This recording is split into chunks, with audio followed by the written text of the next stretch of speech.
All right, so I'm sitting inside of a 2018 Honda Civic. This is the EXT Coupe. And I'm gonna walk you through and explain what some things are. So let's start over here on the left side. This is your windows. They're powered up and down, window locks, then your door locks, your mirror control, so left and right, and then you can affect it on the pad on how to adjust them. Moving over to the dash over here, this is vehicle stability assist. This works with your traction control. So it'll transfer power to the left or right tire, whichever one's getting better traction if you go into a skid. Down below down here, you'll see that is your hood release. So just so you know where that's going, and then your trunk release is gonna be right there. So that way we know where everything's, your gas cap is actually connected to the locks. So when you pop your locks, it'll unlock it and you can just press and it'll pop open. So moving over to the steering wheel, your volume controls are right here. The info button right here, this will actually control what you see up here. So whether you wanna see, torque, you wanna see when your maintenance minder is due, you wanna see audio, whatever you're listening to, Bluetooth as far as what you're listening to, you wanna switch over to kilometers an hour. So that's what this is right here, right? So it's telling me to fasten my seatbelts. Left and right will jump between my favorite tracks or favorite stations. It'll jump tracks if I'm listening to an MP3 player, or if I had Spotify or something pulled up, I could jump to the next song. To answer a phone call, to hang up or go back, voice command. This also works with a couple things, so I can press it and hold it till I hear the beep for Siri, or if I have it connected up to Apple CarPlay or Android Auto, which to do so, you would use that USB right there with the phone on it. I could press and hold and then ask Siri to do things. Siri, text this person. Siri, directions to this place, that sort of thing. So that's a great button to know. Over here, it does have auto on-off headlights. You can see the hash is set to auto right now. And then my fog lights, that's on, that's off. Anytime I hit the right blinker on, it is gonna throw this camera on. Red line is the end of my car. Orange is a car length, and then orange is a secondary car length. In the settings, you can turn these off if you don't prefer to have the guidelines. Same thing with your backup camera. You don't have to turn the blinker on to turn this on. There is a button on the tip of the blinker sock. I can press this. Whenever I turn it on, it will stay on until I press that again, so I can turn it on and off whenever I want. Now, if you want to change that to where that camera doesn't come on when you hit the right blinker, you can absolutely do that too. So just know that that's an option, and I'll show you here when we go through a little bit more in the touchscreen.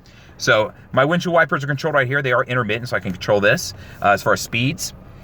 Cruise control settings. So cruise main, when this is on, you will see cruise main pop on there. So that's that box coming on and off. When that's on, it is then ready to be set, cancel to resume. So that's how that works, right?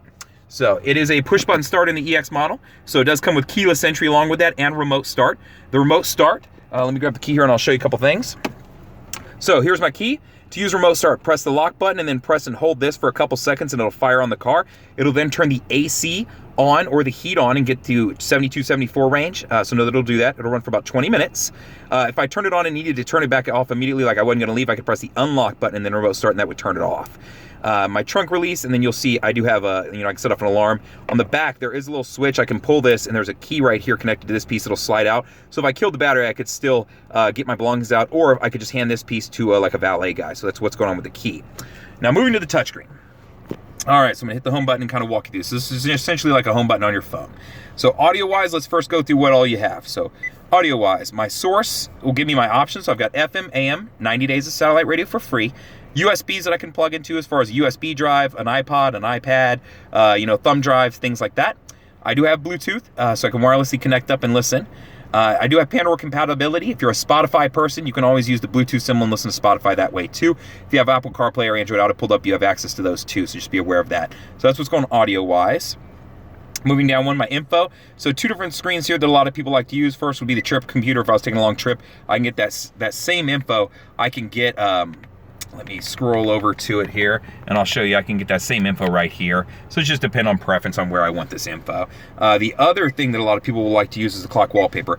I can take a JPEG and load it onto a USB drive and then connect it obviously to the USB and put a photo up here. So if I want to picture my dog, my kids, my favorite team, you can customize it however you want. So that's what's going on there.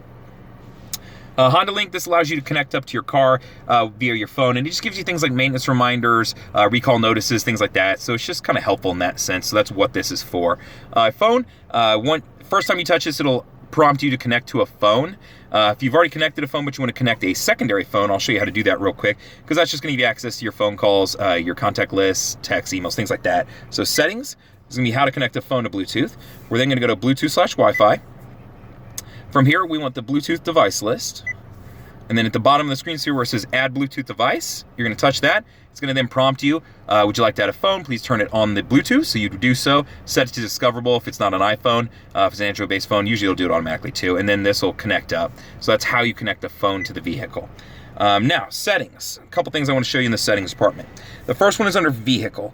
So this is where you can get to like your door locks, your lighting, walkaway auto lock, things like that. So door locks, whether it be when you're getting in the car or getting out of the car. So, excuse me. As far as the door locks right now, it's set when you hit 10 miles an hour to automatically lock the doors. A couple options, you can change that too.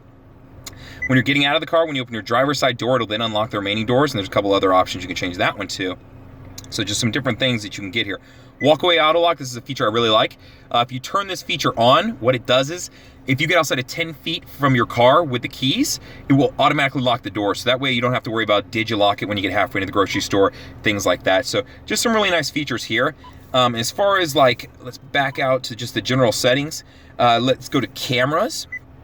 So if you want to affect things like the rear camera as far as the guidelines or lane watch, if you don't want it to turn on when the turn signal comes on, you can turn this off and just use the button.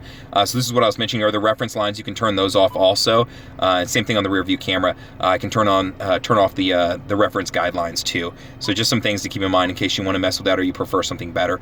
So just general settings on the car in here too. So that's kind of the rundown of this. Whenever you plug into the USB and then plug into your phone, this will light up and say either Apple CarPlay or Android Auto. From there, that gives you access to music, messages, maps. If you have an iPhone, it's Apple Maps. If you have a Google phone, it's going to be Google Maps or Waze. But really cool, check it out. If you've never seen it, I've made some videos on it. I can show you.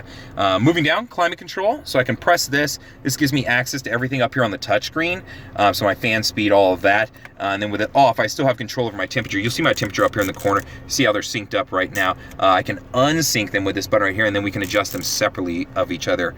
So just depending on what I would do. Oops, let me unsync them here. So that's what's going on there. And then where you want the air to go. So some pretty simple stuff. Heated seats, so I have heat controls right here. So that's what's going on there.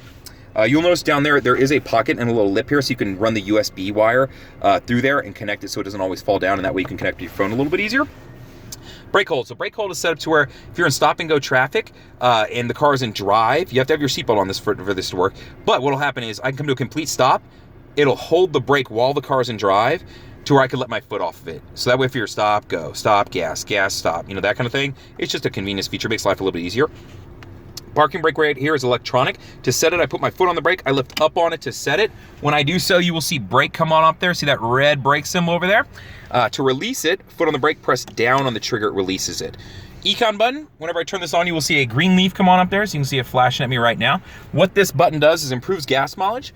It turns off some of the electrical systems in the front of the car, but affects things like your accelerator, as far as taking off and going quick. And then it affects the AC unit, won't blow quite as hard. So it's gonna limit these things to help improve gas mileage. So that's what this is. Generous size cup holders, and then you've got the deep well in case you have a really big cup down in there. And then you can see I do have another USB down there. I don't know how well you can see it, but it's in there. And then, of course, I do have a sliding armrest, and it does pop all the way open too. This is a coupe model, and it does have the black and ivory interior, so it's a two-tone look to it. So really nice finish, very sporty looking. So I like it a lot as far as being a stock vehicle. And then this is an EX model, so it does have the moonroof, and the controls are right here. To send it back, send it straight back, press this way. To crack it, press directly up on it, and then to close either one, press forward. So that's how that works. So if you have any questions, feel free to reach out to me. You can always call the dealership, 512-443-4300, and ask for Justin. You can email me at jfuller, that's the letter J, then fuller at howdyhonda.com, or you can comment on the YouTube video. Be more than happy to help you in any way. Thank you much.